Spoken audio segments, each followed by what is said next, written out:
में भी देखते हैं और राम सब प्रकार लायक है। ये आपने बहुत अच्छा विचार किया है कि राम राज्य को संभाले, इससे अच्छी बात तो कोई हो ही नहीं सकती। सब बड़े प्रसन्न हैं। उसी समय महाराज दशरथ जी ने विचार किया कि अब गुरु वशिष्ठ जी से भी इस बात की सलाह करनी चाहिए और गुरु वशिष्ठ जी के पास पहुंचे हैं। हाथ जोड़ करके निवेदन किया,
इस प्रकार से कहा महाराज दशरथ जी ने कि गुरुदेव अब हम ये चाहते हैं कि ये राज्य का भार राम को सौंप करके और अब हम प्रभु का भजन करें। वशिष्ठ जी बड़े प्रसन्न हुए और कहा, राजन बहुत अच्छा विचार किया है, हमारे भी मन की बात कही है, इसमें कोई बात गलत नहीं, बहुत अच्छे विचार है।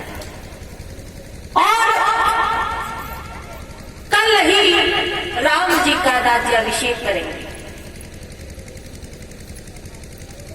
वशिष्ठ जी ने कल पर टाल दिया और कल पर टालते ही राम राज्य 14 वर्ष पीछे चला।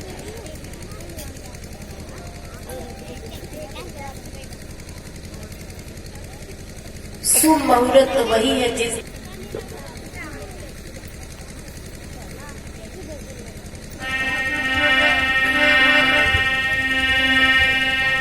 चाहत में हमने शाम की खुद को मिटा दिया।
गोविंद भगवान की।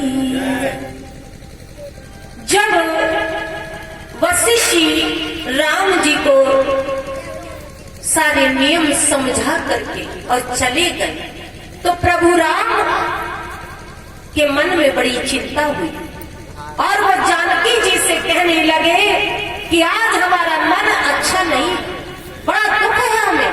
और क्यों है? और कहा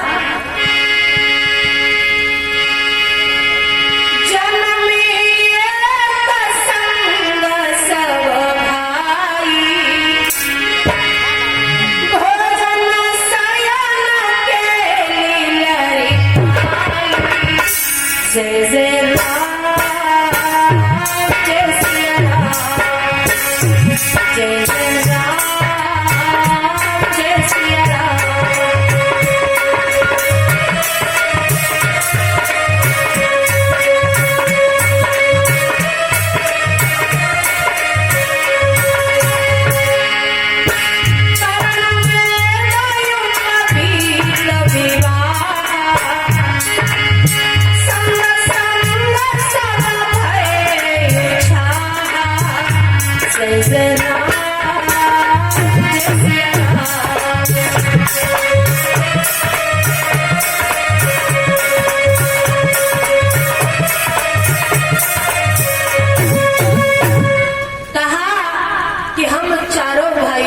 जन्म भी एक ही साथ हुआ, सारे संस्कार एक साथ हुए, पर इस निर्मल वंश में यही एक अनुचित बात है कि सब भाइयों को छोड़ करके और राज्याभिषेक बड़े भाई का हो रहा है। तो हमारा मन बड़ा खिन्न है।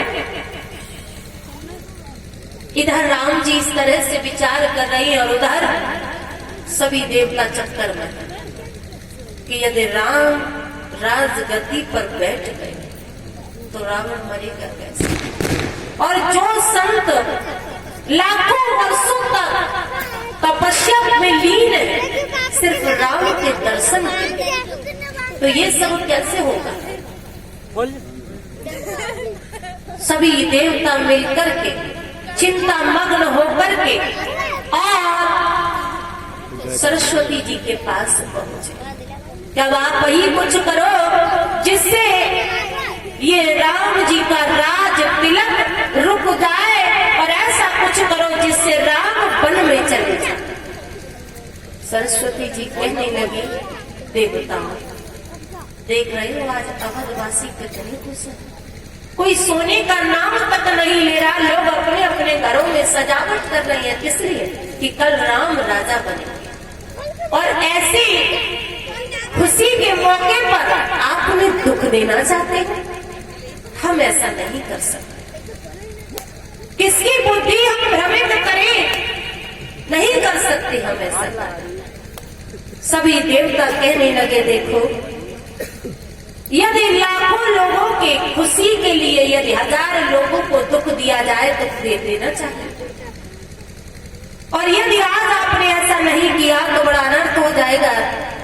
सभी संत जो वर्षों से तपस्या कर रहे हैं राम जी के दर्शनों को पाने के लिए, वो सभी कितने दिनों से रास्ता झाड़ झाड़ के परेशान है कि मेरे राम आएंगे। और यदि राम राजा बन गए तो फिर राम वन में जाएंगे कैसे? सरस्वती जी कहने लगी कि जिसने अवध का जल पिया है वो राम के खिलाफ कैसे हो सकता है? हम पूरी शक्ति लगा दें तब भी तो नहीं होगा। क्या करें? सबने बार बार सरस्वती जी से आग्रह किया, इधर सब बड़े प्रसन्न। अब सरस्वती जी देख रही हैं कि क्या करें, किसको भ्रमित करें जो ऐसा कार्य करने के लिए तैयार हो। तो उनकी नजर गई जो कैकेयी जी की दासी थी जिसका नाम था मंथरा।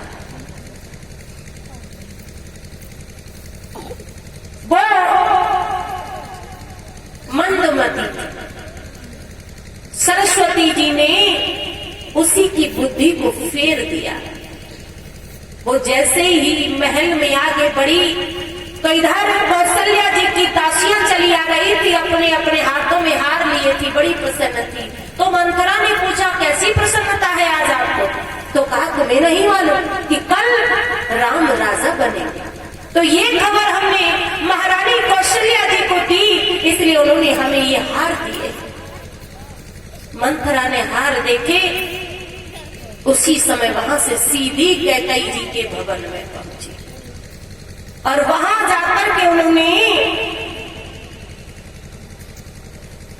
सारा हाल कैकेयी जी को कह सुनाया और कहा कि तुम्हें कुछ पता भी है कि कल क्या होने वाला है? तुम तो आराम से इन महलों में रह रही हो कि क्या होने वाला है कि कल राम का राज तिलक होगा। कैकेयी ने ये शब्द सुने तो इतनी प्रसन्न हुई कि उन्होंने अपने गले से नौलखा हार को उतार कर और कैकेयी जी ने मंथरा को पहना दिया और कहा इतनी अच्छी खबर लेकर के आई हो, बहुत अच्छा किया तुम। हार को पाकर भी मंथरा प्रसन्न नहीं। तो कैकेयी ने कहा क्या हुआ? क्या लक्ष्मण ने तो नहीं कुछ कह दिया तुझसे जो आज इस तरह से घूम रही है? इतना अच्छा हार दिया फिर भी तू प्रसन्न नहीं हुई, क्यों? तो कहा बात ये नहीं है, तुम्हें कुछ विचार नहीं है, कुछ याद नहीं है। जिस वक्त महाराज ने तुम्हारा विवाह दशरथ जी के साथ किया था, उस वक्त ये वचन कहे थे कि हमारी कैकेयी का पुत्र ही अवध का राजा होगा। और आज महाराज ये बात भूल करके राम का राज तिलक कैसे कर सकते हैं? कैकेयी कहने लगी कैसी बात करती है, ये तो रघुकुल का नियम है और अन्य राजाओं का भी यही नियम है कि जो बड़ा बेटा होता है वही राज का उत्तराधिकारी बनता है। तो तुम इसमें क्यों विघ्न डाल रही हो?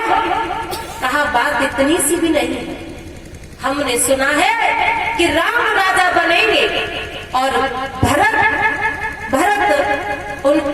उनकी नौकरी नौकर की तरह करें, यानी कि उनको नौकर की तरह रखा जाएगा और यदि ऐसा नहीं किया तो कारागार में डाल दिया जाएगा। कैकेयी थोड़ी देर के लिए मौन हो गई कि राम राजा बने, हमें इसकी तो बेहद प्रसन्नता है, लेकिन मेरे भरत को कोई नौकर की तरह रखे ये मैं सहन नहीं कर सकती। तो थोड़ा सा उस वक्त उनका मन खिन्न हो गया और जैसे ही मन खिन्न हुआ कैकेयी को मंथरा को मौका मिल गया पूरी तरह से भड़काने का, और देवता भी यही चाहते थे। फिर भी कैकेयी फिर एक बात बोली कि देखो मंथरा, हमें ऐसा लगता है कि तुमने सुनने में कहीं गलती कर दी। दशरथ जी ऐसा नहीं कर सकते, वो जितना प्रेम राम से करते हैं उतना ही भरत से करते हैं, और मेरे लिए भी राम उतना ही प्यारा है जितना भरत है। और कहा मुझको समान है राम भरत एक ही पेड़ की शाखें।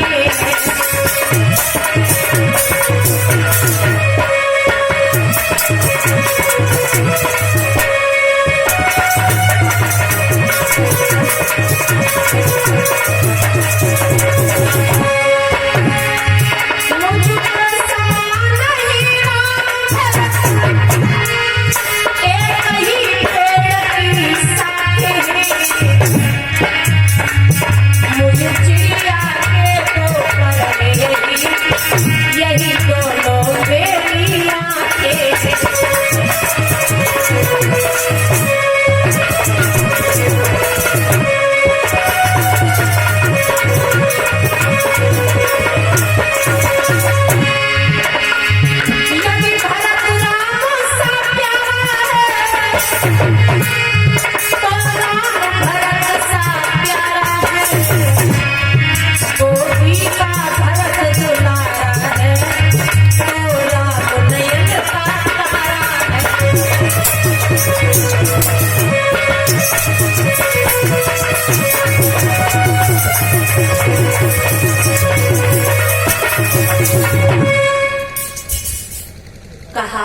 कि मेरे लिए तो दोनों ही प्रिय है।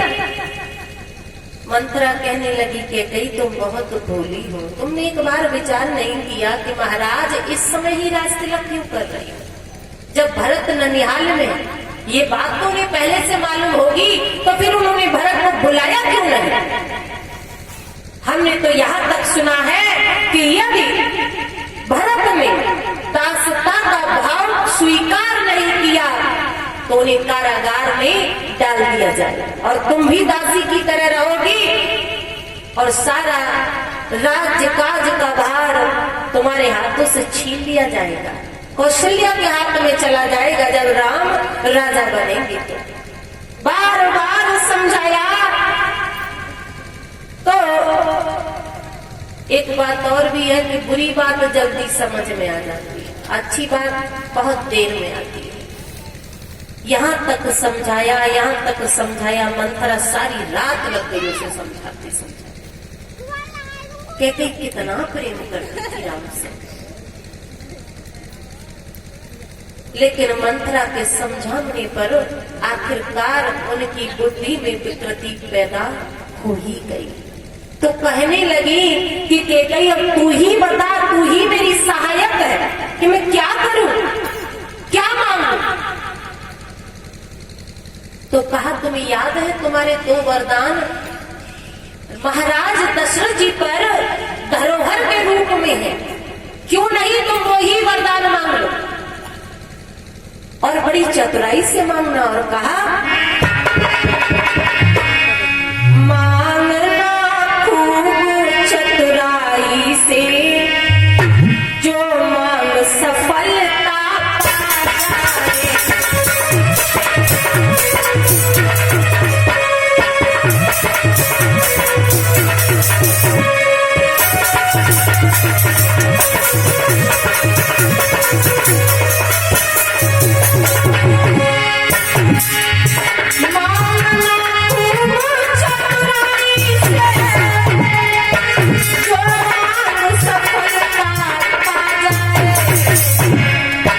उस समय मांगना जब राजा सौगंध राम की आ जाए।